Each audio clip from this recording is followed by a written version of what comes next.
Di bawah temaram lampu jalanan Jakarta yang basah oleh sisa hujan, Bima dihadapkan pada sebuah pilihan yang terasa mustahil. Di jok motornya tergeletak sebuah tas laptop kulit yang terasa berat. Bukan karena laptop di dalamnya, tapi karena sebuah amplop coklat tebal yang baru saja ia buka. Isinya tumpukan uang kertas 100 ribuan. 50 juta rupiah. Angka itu seolah berteriak, menawarkan solusi instan untuk semua masalahnya. Uang untuk melunasi cicilan motor yang tinggal beberapa bulan lagi, uang untuk mengirim ke ibunya di kampung yang obatnya tak boleh putus, dan mungkin sisa yang cukup untuk membungkam keluhan Rika, kekasihnya. Cukup untuk membuktikan bahwa ia, Bima Nugraha, seorang sarjana ilmu komunikasi yang terpaksa membakar ijazahnya di bawah terik matahari Jakarta sebagai driver ojol, akhirnya bisa memberikan sesuatu. Tapi di sisi lain, ada sebuah suara kecil di dalam dadanya. Suara almarhum ayahnya, seorang guru desa sederhana, yang selalu berkata, "Bim, ijazah itu bukan cuma kertas untuk cari kerja. Itu bukti kehormatan, bukti perjuangan orang tuamu. Jangan pernah kau gadaikan kehormatan itu untuk apapun." Tangannya gemetar, 50 juta di satu sisi, dan selembar ijazah yang tersimpan rapih di kamar kosnya di sisi lain. Ponselnya berdering tanpa henti. Nama Rika menyala di layar. Bima tahu, sekali ia mengangkat telepon itu, kebimbangannya akan semakin menjadi-jadi. Haruskah ia lari dengan uang ini, merobek prinsip yang selama ini ia pegang erat-erat? Atau haruskah ia kembali menjadi si jujur yang bodoh dan menghadapi kenyataan pahit bahwa kejujuran seringkali tidak bisa membayar tagihan? Kisah ini bukanlah tentang menemukan sebuah tas yang hilang. Ini adalah tentang seorang sarjana yang menemukan takdirnya di persimpangan jalan yang paling gelap. Sebuah takdir yang akan membawanya dari panasnya aspal jalanan menuju sebuah gerbang yang bahkan tak pernah ia berani lihat dalam mimpinya. Apa yang terjadi selanjutnya? Mari kita mulai dari awal. Terima kasih yang sudah subscribe dan like. Saya doain hari ini mendapatkan rezeki yang melimpah dan disembuhkan dari segala penyakit. Jangan lupa absen di kolom komentar. Dari daerah mana saja kamu menonton video ini? Bima Nugraha, S.I.Kom. Gelar itu terasa seperti sebuah lelucon pahit setiap kali ia melihat pantulan dirinya di spion motor. 4 tahun ia habiskan waktunya di bangku kuliah, berjanji pada ibunya akan menjadi orang sukses di kota. Bekerja di gedung tinggi dengan kemeja rapi. Kenyataannya, ratusan surat lamaran yang ia kirim hanya berbalas penolakan atau panggilan wawancara yang berujung pada kalimat, "Nanti kami kabari lagi." Akhirnya, demi menyambung hidup dan terus mengirim uang ke kampung, Bima menelan gengsinya bulat-bulat. Ia mendaftar menjadi driver ojek online. Kamar kosnya yang berukuran 3 kali 4 meter dengan kipas angin yang berputar lelah menjadi saksi bisu perjuangannya. Setiap pagi, ia melipat ijazahnya dengan hati-hati, memasukkannya ke dalam map, lalu mengenakan jaket hijaunya yang sudah mulai pudar. Hidup Bima adalah rutinitas yang membosankan sekaligus melelahkan. Mengejar bonus, menembus kemacetan, menahan lapar hingga orderan berikutnya datang. Mimpi sederhananya tak pernah berubah, membuka warung nasi uduk kecil-kecilan. Sebuah mimpi yang terasa semakin jauh setiap kali harga kebutuhan pokok naik. Lalu ada Rika, kekasihnya sejak masa kuliah. Rika bekerja sebagai pramuniaga di sebuah mall. Dunianya penuh dengan barang-barang bagus dan orang-orang berpenampilan necis. Bagi Bima, Rika adalah pengingat akan dunia normal yang belum bisa ia raih. Belakangan, Rika semakin sering menunjukkan kegelisahannya. "Bim, tadi aku ketemu teman SMA. Suaminya baru beliin dia mobil," ujar Rika suatu malam saat mereka makan di warung tenda pecel lele. Mereka tidak tinggal bersama. Bima menghormati prinsip itu. Pertemuan mereka terbatas pada kencan-kencan hemat di akhir pekan. Bima hanya tersenyum kecut. "Sabar ya, Yang. Nanti kalau aku sudah dapat kerjaan kantor, aku beliin kamu istana," candanya mencoba meringankan suasana. Tapi Rika tidak tertawa. Ia meletakkan sendoknya dengan kasar. Aku nggak butuh istana, Bim. Aku butuh kepastian. Kamu itu sarjana loh, sarjana.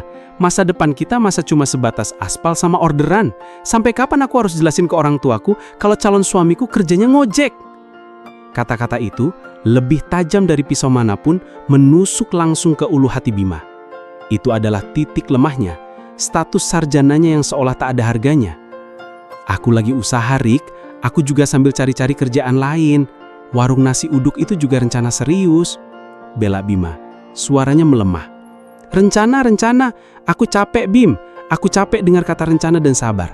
Desah Rika membuang muka. Setiap kali percakapan mereka sampai di titik ini, Bima merasa dunianya menyempit. Ia mencintai Rika, sangat. Tapi ia juga merasa seperti sedang mengecewakan gadis itu setiap detiknya. Ia berjanji dalam hati, akan bekerja lebih keras lagi, akan melakukan apapun untuk membahagiakan Rika dan membuktikan bahwa gelar sarjananya tidak sia-sia. Ia hanya tidak tahu bahwa ujian pembuktian terbesar dalam hidupnya akan datang dari jok belakang motornya. Sore itu, Jakarta seperti biasa, padat merayap. Bima baru saja mendapat orderan dari sebuah gedung perkantoran megah di jantung kota. Penumpangnya seorang bapak-bapak paruh baya yang terlihat sangat berwibawa. Kemeja batiknya yang rapi dan sepatu kulitnya yang mengkilap menunjukkan bahwa ia bukan orang sembarangan. Sepanjang perjalanan menuju sebuah rumah mewah di kawasan elit, mereka tidak banyak bicara. Sang bapak tampak sibuk dengan ponselnya. "Sudah sampai, Pak," kata Bima ramah setibanya di tujuan. Bapak itu turun, membayar ongkosnya secara tunai meski di aplikasi tertera pembayaran non-tunai. "Ini Mas, ambil saja kembaliannya. Terima kasih sudah cepat," ujarnya sambil memberikan beberapa lembar uang biru. "Wah, terima kasih banyak Pak," jawab Bima dengan rasa syukur yang tulus. Tambahan uang itu sangat berarti. Setelah bapak itu masuk ke dalam pagar rumahnya yang tinggi, Bima hendak tancap gas mencari orderan lain. Namun, matanya menangkap sesuatu yang janggal. Sebuah tas laptop dari kulit asli berwarna coklat tua tergeletek di dek pijakan kaki motornya. Jantung Bima berdebar kencang. Pasti milik bapak tadi. Dengan tergesa, ia menepikan motornya. Tangannya sedikit bergemetar saat meraih tas itu. Tas itu tidak dikunci. Didorong rasa penasaran dan niat untuk mencari identitas pemiliknya, Bima membukanya. Di dalamnya ada sebuah laptop tipis, beberapa dokumen, dan sebuah kartu nama. Surjo Wijoyo, CEO Wijoyo Group. Tapi bukan itu yang membuat napas Bima tertahan. Di salah satu kompartemen ada sebuah amplop coklat tebal. Bima membukanya dengan ragu. Matanya terbelalak melihat isinya. Tumpukan uang 100 ribuan yang masih terasa baru dan kaku. Ia mencoba menghitungnya dengan cepat. Tangannya sampai berkeringat dingin. 10, 20, 30, jumlahnya tak kurang dari 50 juta rupiah. Dunia Bima seolah berhenti berputar. 50 juta. Angka itu bisa melunasi sisa cicilan motornya lunas saat itu juga. Ia bisa mengirimkan ibunya uang untuk pengobatan dan kebutuhan selama setahun penuh. Dan yang terpenting, ia bisa langsung menyewa sebuah ruko kecil untuk memulai usaha nasi uduknya. Ia bisa berhenti menjadi driver ojol. Ia bisa datang ke hadapan Rika dan orang tuanya dengan kepala tegak. Bayangan-bayangan itu begitu nyata, begitu menggoda. Saat itu, rintik hujan mulai turun, seolah langit ikut merasakan badai yang berkecamuk di dalam dada Bima. Tas di pangkuannya terasa semakin berat, bukan karena isinya, tapi karena beban pilihan yang ada di dalamnya. Ini bukan sekedar tas yang tertinggal, ini adalah sebuah ujian. Bima memacu motornya mencari tempat berteduh. Ia berhenti di bawah jembatan layang, sementara hujan turun semakin deras, menciptakan tirai air yang memisahkannya dari hiruk-pikuk kota. Di kesunyian yang basah itu, pikirannya berkecamuk hebat. Dua suara saling berperang di kepalanya. Suara pertama, suara yang penuh bisikan menggoda. Ambil saja Bim, kapan lagi ada kesempatan begini? Pak Suryo itu CEO, orang super kaya. Kehilangan 50 juta baginya mungkin seperti kita kehilangan uang parkir. Tapi bagimu, ini bisa mengubah hidupmu. Kamu bisa buktikan ke Rika kalau kamu bukan pecundang. Bima memejamkan mata, mencoba menepis suara itu. Tapi suara kedua, suara nuraninya yang terdengar seperti gema nasihat almarhum ayahnya, terasa lebih lemah. Jangan Bim, itu bukan hakmu. Kehormatan lebih mahal dari uang manapun. Di tengah perang batin itu, ponselnya berdering. Nama Rika. Dengan napas tertahan, Bima menggeser tombol hijau. Halo Yang, kamu di mana? Hujan loh, sapa Rika. Iya, lagi neduh di bawah jembatan. Jawab Bima, suaranya terdengar aneh di telinganya sendiri. Oh, Bim, tadi ibuku telepon, nanyain lagi soal kamu. Kapan mau datang ke rumah bawa lamaran resmi? Aku harus jawab apa, Bim? Ibuku udah mulai banding-bandingin aku sama anak tetangga yang baru aja dilamar sama manajer bank. Keluh Rika. Keluhan yang biasa, tapi di saat seperti ini, terasa seperti tusukan. Lidah Bima keluh. Ia menatap tas di pangkuannya. Solusi dari pertanyaan Ibu Rika ada di sana. Rik, aku nemu tas penumpang. Tas? Isinya apa? Ada laptop, dokumen, sama uang tunai, Rik. Banyak banget. Sekitar 50 juta, Rik. Hening sesaat. Bima bisa mendengar napas Rika yang tertahan di seberang telepon. 50 juta? Kamu serius, Bim? Ya Allah.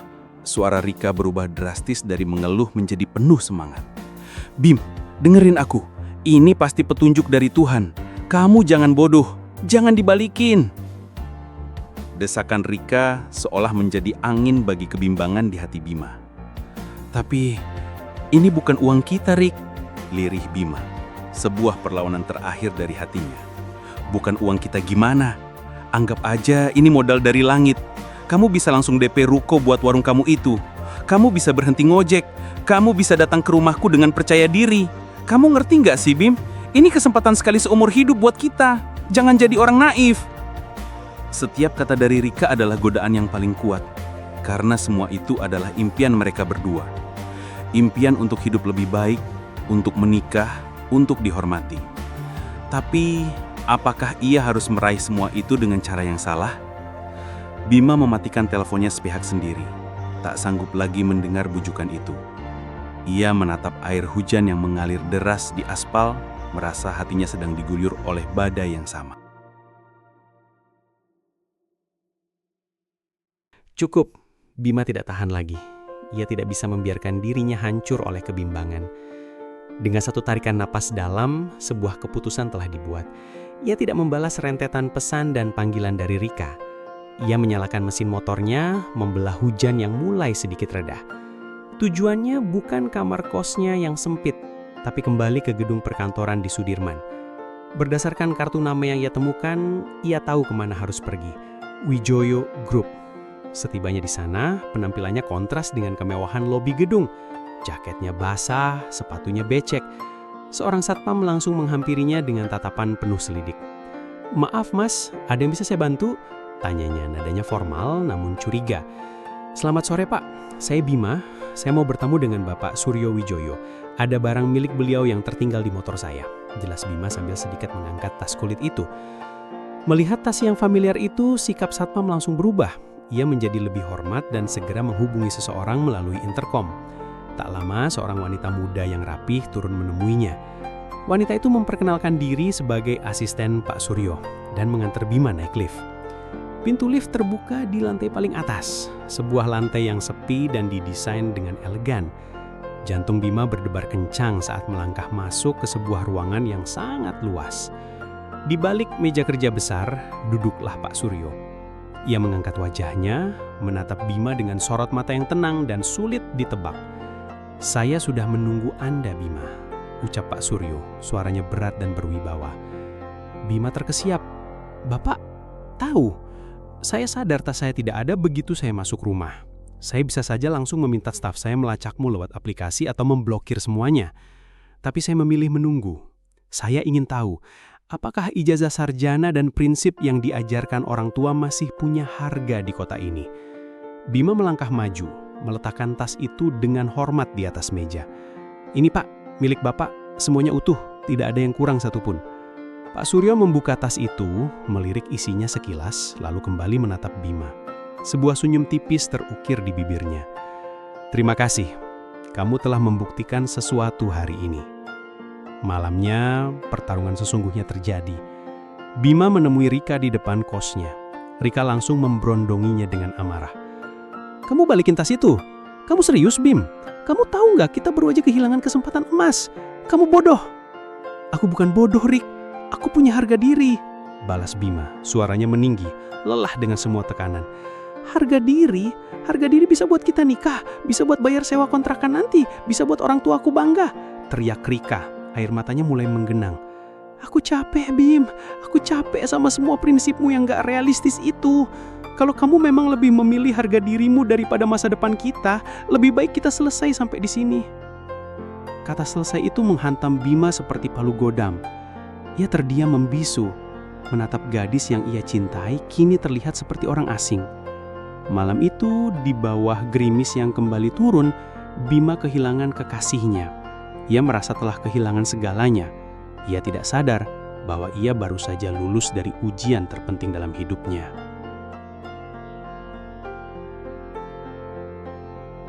Satu minggu terasa seperti 1 tahun.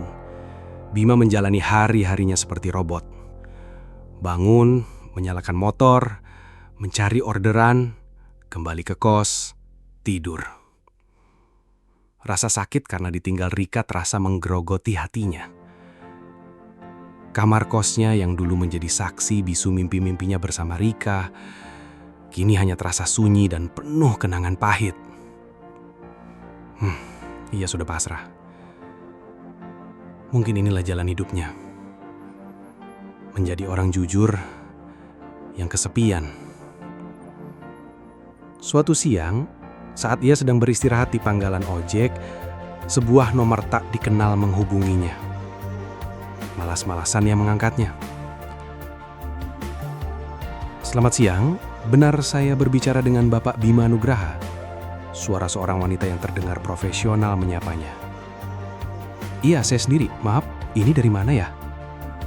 Saya Sarah, Pak, asisten pribadi dari Bapak Suryo Wijoyo. Bapak Suryo ingin mengundang Bapak Bima untuk makan malam besok di restoran Seribu Rasa. Apakah Bapak Bima ada waktu? Bima terdiam. Otaknya mencoba memproses informasi itu.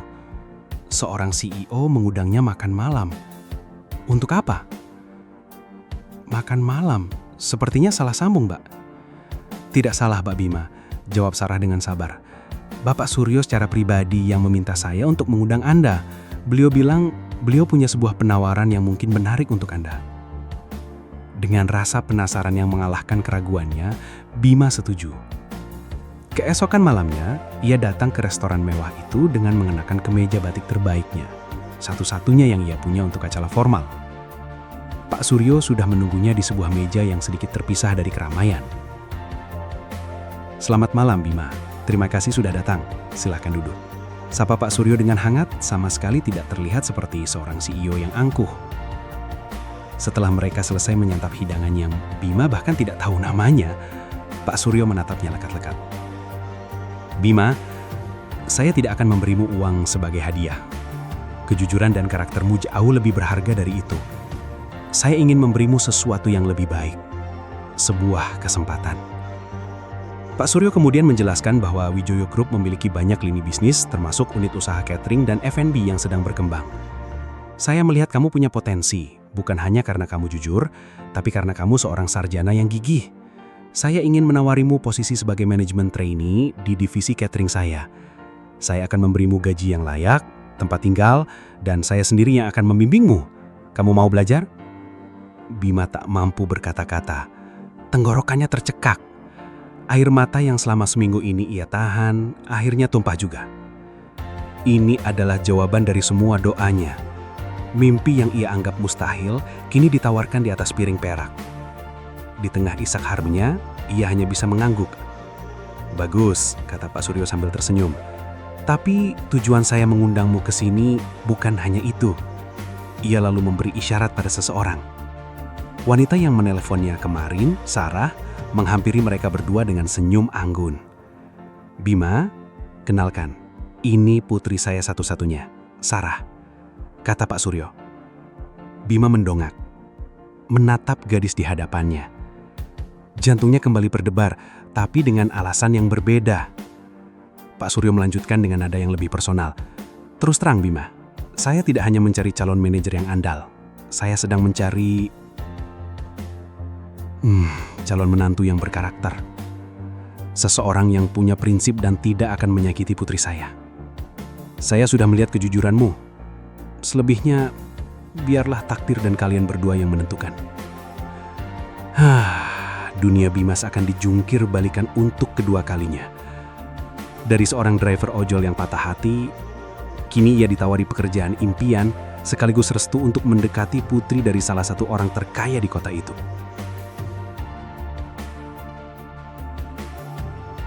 Hidup Bima berubah total. Jaket hijaunya kini berganti kemeja rapi.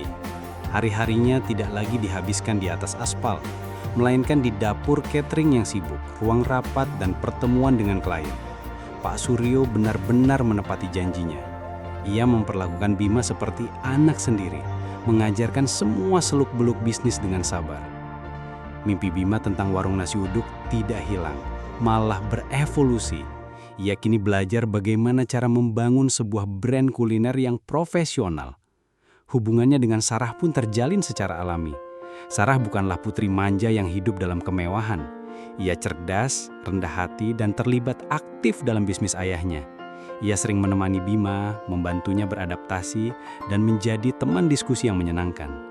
Bima menemukan kenyamanan dan kekaguman pada diri Sarah. Di mata gadis itu, ia melihat penghargaan yang tulus, bukan tuntutan.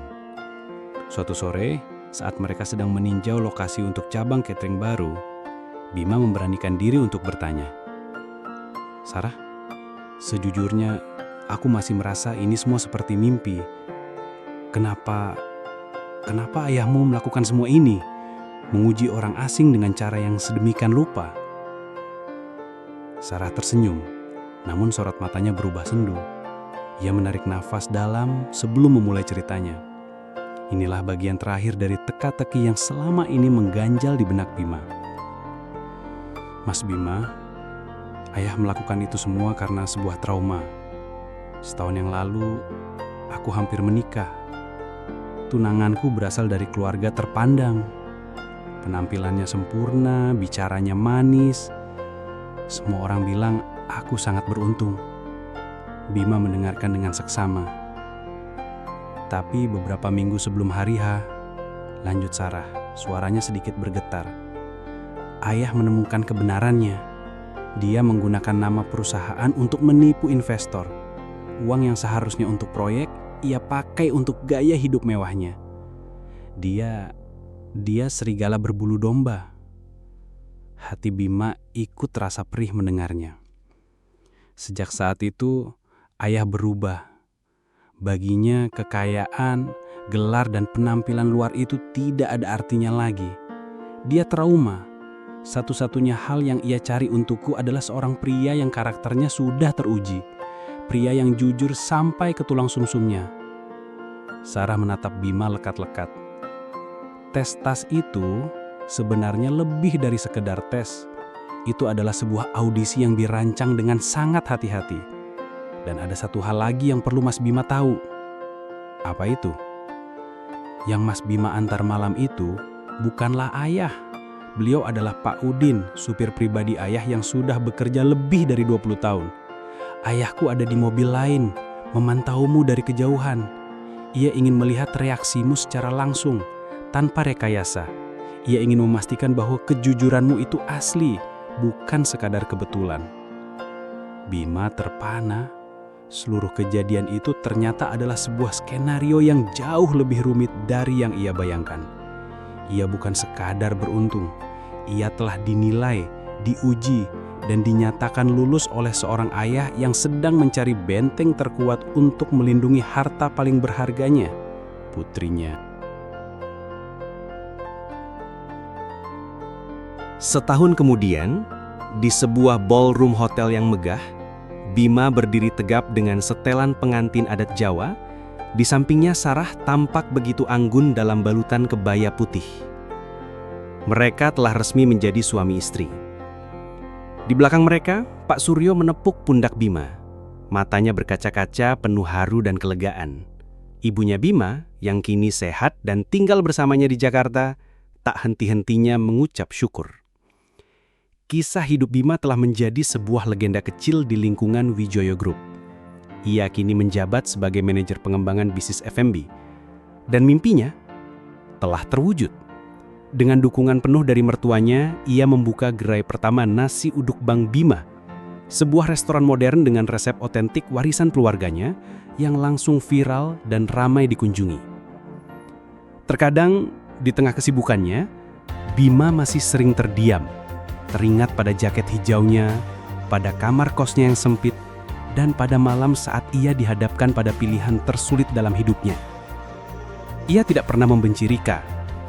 Baginya, Rika adalah bagian dari takdir yang membentuknya. Keputusan Rika malam itu justru menguatkan Bima untuk memilih jalan yang benar tanpa keraguan sedikitpun. Suatu hari, takdir mempertemukan mereka lagi. Bima dan Sarah sedang makan siang di sebuah mall ketika Bima melihat sosok yang ia kenal, Rika. Ia sedang berjalan sendirian, menenteng beberapa kantong belanja. Raut wajahnya terlihat lelah. Pandangan mereka bertemu selama beberapa detik. Bima melihat ketercegutan di mata Rika, kilatan rasa tak percaya, dan mungkin sebersit penyesalan. Bima hanya memberinya sebuah senyuman tipis yang tulus sebelum kembali menatap Sarah yang ada di hadapannya. Bima telah belajar pelajaran paling berharga, bahwa rezeki Tuhan tidak melulu soal nominal uang. Rezeki bisa datang dalam wujud kesempatan, kesehatan, keluarga yang harmonis, dan pasangan hidup yang menjadi penyejuk hati. Ia mungkin telah mengembalikan tas berisi 50 juta rupiah.